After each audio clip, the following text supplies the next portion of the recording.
Now more than ever, it's important to live within your means. Ideally, below your means, so you have some money to invest to hopefully stave off the effects of inflation, to build up for emergencies, or to pay off, debt a little faster. With the federal government starting to collect student debt, with prices still going up, and the dollar going less far, it buys less at the store. It's very important to try to become someone who lives within your means. Doesn't mean don't enjoy life. Just means, have a budget. Look at where you're spending money.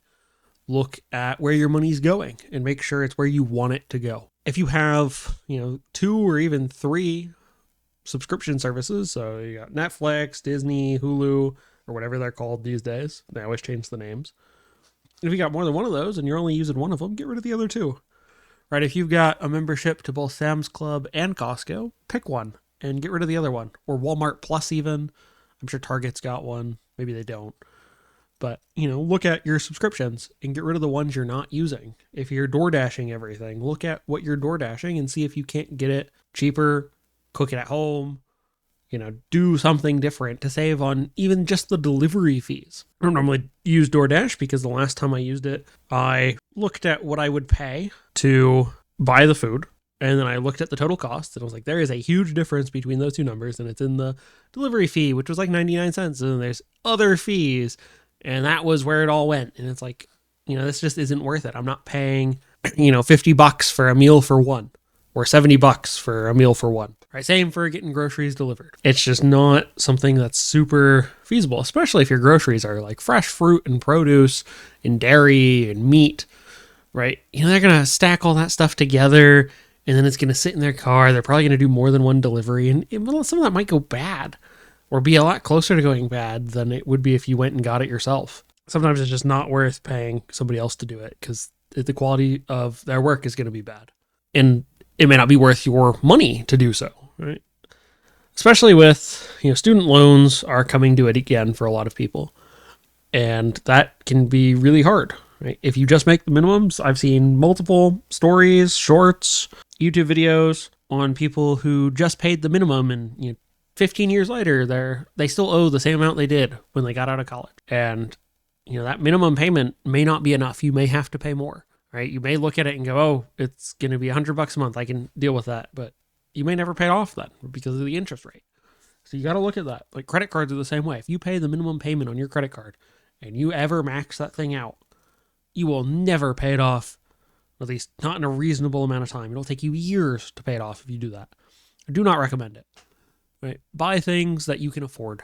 And sometimes you have to buy stuff that okay, I'm going to have to pay for it over 3 months, right? Sometimes there's an emergency and you don't have it in cash and you have to, and you're not at the point where you can get to that in cash. Well, fine, right? You do what you have to do, but don't keep living like that when you don't have to. Don't go into debt for luxuries, right? Make sure that you're going to be able to pay off whatever it is you buy, right? And having a budget helps with that. It also helps you know where your money's going, helps you pay things off faster. You can go, okay, look, I got $100 at the end of the month that I've budgeted. I have some entertainment in the budget, something I enjoy, whatever that may be, and I still have $100 left. So put that against your debt, pay it off faster, get rid of it. I saw TikTok recently, at least I think it was a TikTok, where somebody had paid off their house early because when they set up the mortgage, they said, okay, I'm going to set it up. So this, I think it was $400 or $420 went against principal every month.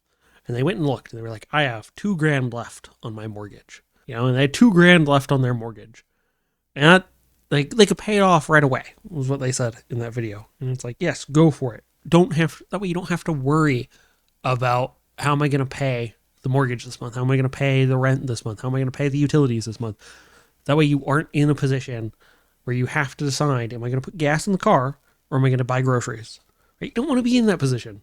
So don't do the things that will put you in that position or make that being in that position far more likely. Take care of your finances, spend less than you make if you can.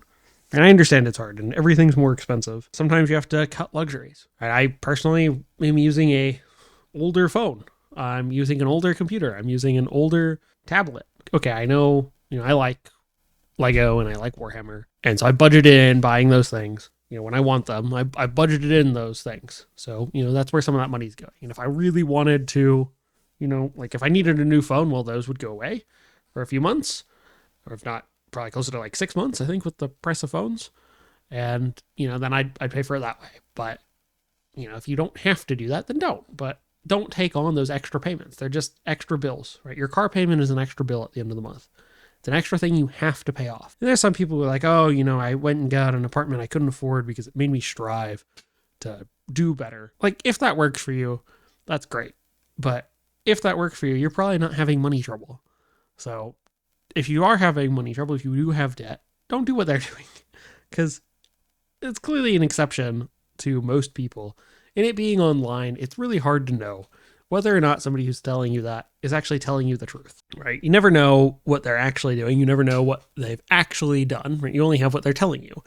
And you do have to have some discernment on those things, and you do have to look at a lot of those things with skepticism, because most people online will lie to you. Most gurus will lie to you. Most people who are telling you how to get rich quick, well, those people are lying to you, because if that worked, they wouldn't be telling you how to do it. They would have done it. They would have gotten rich, and they'd be out of here. So, just take care of your finances. And try to live on less than you make so that you can invest, pay off any extra debt even faster, so that you can start investing, so you can set some aside for tomorrow, because you don't know when you won't be employed anymore. You don't know when things will go bad. You'll have 6 months unemployed where you really need the cash. You don't want to have to take on debt to do that if you can avoid it. I don't know. Do your best. Try to live a good life and try to take care of your finances so that you aren't taking on excess debt, because that's just extra stress. Anyway, that's all for this week. I'll catch you next week with another video. Don't forget to like and subscribe.